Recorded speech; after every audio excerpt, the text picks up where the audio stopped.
First of all, thank you, Yamk, and everybody here to give us an opportunity to present with our limited experience, what we have faced in Finland when it comes to any kind of alternative tourism. And I will not just limit to voluntary tourism, but any kind of alternative tourism, whether it's regenerative tourism. From the beginning onwards, because of the background. So none of the teammates from Green Escape have been from the traditional tourism sector, because this company has been formed by a team of former environmental researchers with their background in forestry and climate change and agriculture and agroforestry. The driving force of Green Escape has been bridging the gap between ecotourism and making and research and entrepreneurs, especially the micro businesses related to forestry and agriculture, and how to make ecotourism, which is a very niche concept still, into a widely accepted, popularly accepted, fun concept, which can be adapted for a wide audience profile. This is our team. So we are, Green Escape was originally founded in North Savo. So Lakeland is our biggest strength. In Finland, we have a small team, and we are an officeless office organization. Our teammates are scattered across the country, and each of us manages different regions. I sit in Pohjois-Savo, so I'm mostly the one who is talking and networking and interacting with entrepreneurs over this region. And our main markets has been India, Middle East, the dark Benelux, German-speaking countries, UK, etc. So out of this, I think India and Middle East has been very new markets for Lakeland as such. Green Escape's main products has been, from the start, climate smart, innovative, and alternative tourism experiences that we are co-creating with our local partners. So that's kind of our primary goal, that the local tourism operator has a voice in our products. Sustainable tourism or regenerative tourism, we want to take it beyond the buzzwords, take them beyond the buzzwords they are. Like now, everybody talks about sustainability, but when it comes to practice, there's a lot of bottlenecks. So we want to overcome them. Our focus has been to overcome this and how to make it a much more practical concept for a wider audience. Our itineraries are very theme-based. So some of the major themes has been gastronomy, rewilding, wellness, arts and culture, eco-luxury, boutique, rustic stay, accommodations, so storytelling itineraries around value-added country and farm tourism experiences.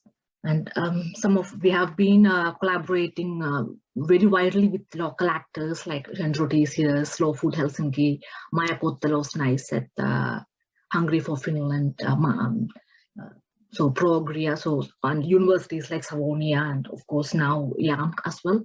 We have been very proactive in farm-to-table tourism projects also. So we have been collaborating with international consortiums when it comes to creating new products for developing circular economy when it comes to tourism, ecotourism. So kind of use tourism as a medium for propagating sustainability ideas, whether it's incentivizing sustainable tourism, but sustainable agriculture practices when it comes to farmers or agroforestry entrepreneurs. So we want to use tourism as a popular medium for propagating sustainability. Few examples of volunteerism across the world, which we are familiar with, we are working personally as well, is of course, I think when it comes to volunteerism, conservation is one of the biggest. Companies like Ekomatkajat has been specializing in that in Finland. And then of course, cleanup, wildlife. So personally, we have been working with wildlife monitoring practices in India. Then farm and forestry restoration works, teaching, healthcare. So these are a few of those niches where volunteerism has been happening across the world. Talking about the pros and cons when it comes to volunteerism, but we came across is, of course, voluntary tourism. It's like the alternate tourism where the travelers get to travel with a purpose, and it kind of gives, the travelers get a real chance to immerse in the local life, and that kind of immersive cultural experience, shared experiences, I would like to emphasize on this shared part. This shared cultural experiences is probably not achieved in any other kind of tourism experiences. And of course, the travelers get a chance to give back to the community if done in the proper way. And when it comes to internship, things like internships, it can develop soft skills among the travelers, and it's a very impactful experience-based learning. And it's a very niche market, so it has not been happening in all the themes of tourism as such. So far it has been very niche market. So it's easier, in one way it's easier to develop those niches which are already existing with the voluntary tourism in other countries, and kind of work that in Finland as well. Regarding the limitations, again, Rosetta mentioned about the savior complex, and this is something that makes voluntary tourism a very hard topic, and I think one of the most controversial tourism topic when it comes to actual implementation, how to make a clear difference, or how to identify the real sustainable, the ones with the real need, and the one which propagates the wrong kind of message about a community, or things like white savior complexes and things like that. And when we are talking about volunteers with a lack of qualification and skill set, that's also, it causes more harm than good, because there's a lot of resources, both time and finances involved, at both ends, from the host community as well as the travelers, visitors. And the short-term commitment of most of the voluntary tourism projects kind of limits its scope. So when there's a high turnover rate, when the tourists or the volunteers come and go like an increasing rate, the kind of scope and continuity gets shortened. We have to kind of restrict ourselves to smaller, projects with smaller or shorter scopes. And again, this has been raised earlier, like representation of society and poverty in some countries has been, that has been one of the major problem associated, or major taboo associated with voluntary tourism. And what was when I mentioned niche as a pro or advanced opportunity point, it's also a limitation, because when it's a niche component, the travelers who are interested in this kind of tourism is also very niche. So to identify that and to penetrate that market, it also makes it much harder than a normal tourism product. So this idea that it's very niche is, I feel that it acts both for and against voluntary tourism. So our main market has been student and young travelers who are interested in internships, young professionals who wants to increase their skill set, and the travelers who are interested in for example, principles of farming, especially organic, human-intensive farming sources, and experience the real value of eco-living, and want to understand about the community living, and artisans. Since Green Escape has a definite niche, we are a niche-based company, and we have been working mostly on the farm-based sector, and ecotourism sector. So we have not been penetrating into all the voluntary tourism aspects, but we have limited ourselves mostly into the voluntary tourism aspects or sustainable tourism aspects when it comes to farm, forest, food. Those were our main aspects that we were interested in. Right now, we have been working on this sustainable tourism and voluntary tourism or regenerative tourism projects in several destinations. So Finland is I mean, Finland, although Finland is kind of our flagship destination, we are also trying to develop work as a DMC or destination management company in several other countries as well. So few of our ongoing projects is we are now working on Erasmus Consortium application on regenerative tourism, which is targeted on upskilling of the local food producers, especially the wine and the oil producers, and it's kind of ongoing application right now. And this one is a European project, and the idea is the same, that to upskill how, I mean, it's based on adult education, how to upskill and develop or create a service design meant for local agri-farm or agri-foresters, food producers who are interested to diversify into agri-ecotourism. How to make a service design which is based on volunteerism or regenerative tourism.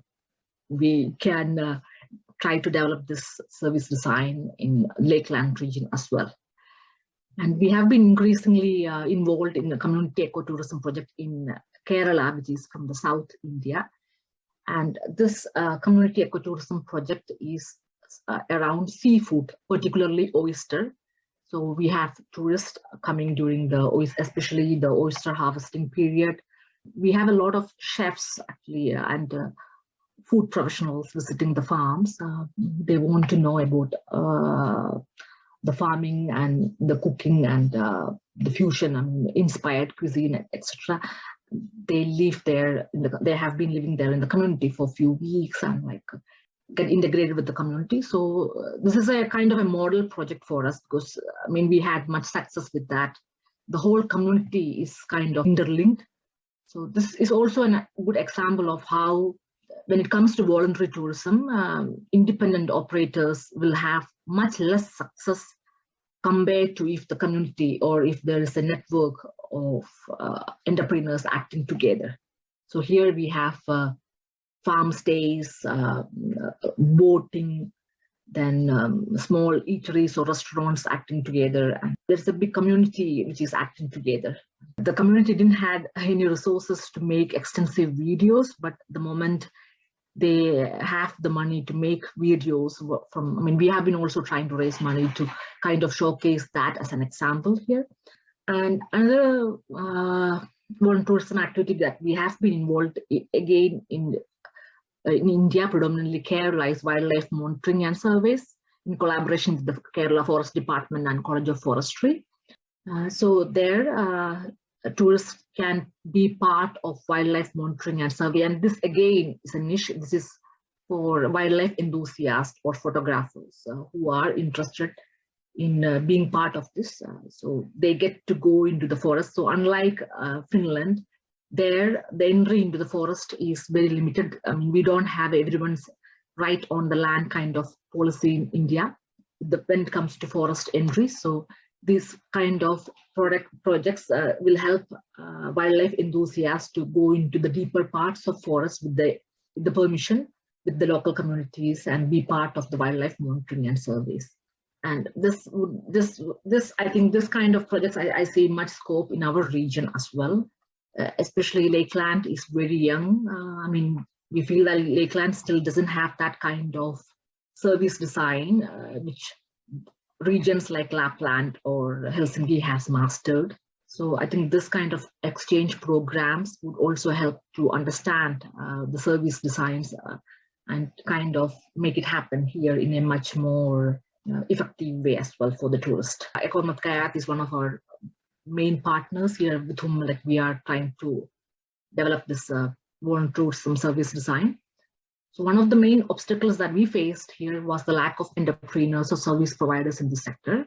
So there's a demand, but then the kind of products that we are looking for is presently very, very, very limited. Because we are not looking for voluntary tourism products which is created just for the sake of this one set of tourists, but we are actually looking for products which cause meaningful two-way impact, both for the host communities as well as the visitors. And again, language restrictions when it comes to small entrepreneurs in the farm and forest, in the smaller villages is a big problem as well. So when it comes to training and when it comes to communication, this is quite a big issue.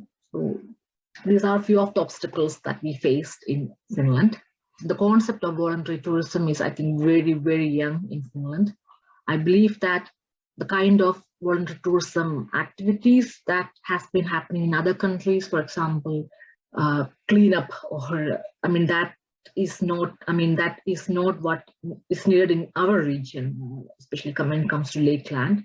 So Lakeland needs our own service design. We need to identify our own needs for why we need to have tourists from abroad come and be part of this kind of products here. We need to have our own, we need to develop our own signature products, which is meaningful for this region.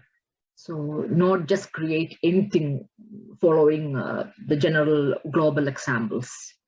And what our plans, when we talk about our Green Escapes voluntary tourism plans for Finland, so of course, we want to start, we have been working now in the Lakeland region regarding all our voluntary tourism. The Lakeland, mostly predominantly the Lakeland and the coastal archipelago around Oulu region. Since we are in one of our primary phases of developing this voluntary tourism products, one of the first things that we want to is develop a specialist, a very tailored or customized service design plan for Finland, which suits our ecosystem and our nature and our communities. So what is really needed, where does our local entrepreneurs or our micro businesses need help? What can the tourists contribute? And for this, I think it needs definite upskilling of the partners, and workshops and upskilling, and there's a lot of bottlenecks which we need to go over. Need to create learning opportunities for both skilled and semi-skilled travelers.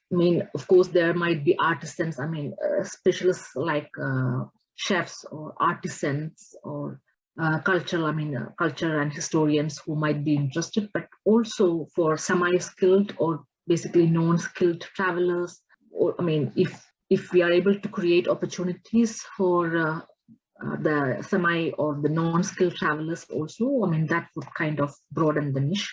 The tourism opportunity, the voluntary tourism opportunities shouldn't be created just for the sake of creating it, but it should actually create economic opportunities for both the host communities and which can contribute to deeper cultural understanding for the tourist. And of course, I think this is not going to happen if there is not increasing output from research organizations and universities and municipalities and and agri-farm organizations like Majakotelos, MySet, Progria, and of course community tourism project local leaderships. I think voluntary tourism, it demands a certain amount of community part. So for an independent entrepreneur to come into voluntary tourism alone, it's quite hard. So it would make it much easier if we have a network of entrepreneurs who want to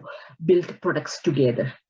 That would make the effectiveness of this kind of products much more easier.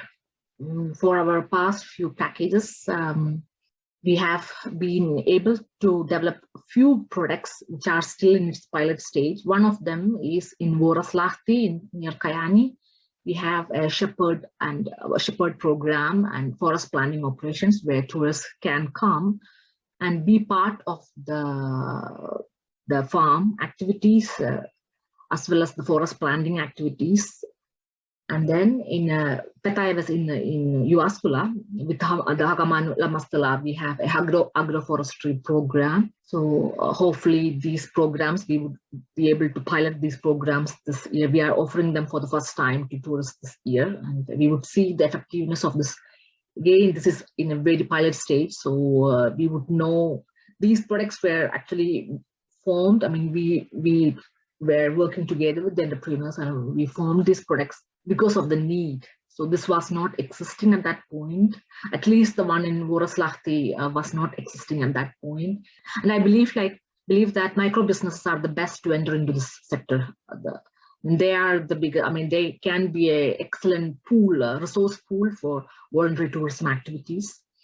And the small entrepreneurs who want to diversify into ecotourism, the voluntary tourism is an excellent stepping stone or a medium to enter into ecotourism, because it requires much less infrastructure and resources compared to any other activity, any other tourism activities. But of course, because we are in the developing stage, we need to put resources. So there should be a certain amount of willingness, proactiveness, and interest in expansion and globalization or internationalization from the entrepreneur side before they can enter into this. So yes, this definitely needs a long-term commitment. And so right now, what we are doing is making an inventory of potential entrepreneurs across the country, as well as like authentic opportunities in collaboration like with the local leaderships like Matsahaltos and local villages. Where are the needs where we can build these kind of voluntary tourism opportunities? And I believe that Lakeland rural region, especially the agri-forest food tourism micro businesses like farms, then restoration works done in national parks or reserves, biodiversity operations like the Saimaran seal protection or the nest conservation, educational tourism sectors, food business. I mean, if matched properly, this could be an excellent pool we have, but only the next point is how to identify and how to put together a service design. And this again needs a lot of work. I think it's gonna come, but it will require a nice amount of work. I mean, from multiple angles, from the tourism entrepreneurs like ours, operators, then local service providers, local leaderships, and universities. It's gonna need a good amount of commitment from all parts. And right now we are also trying to participate in workshops like this and network to be aware about opportunities.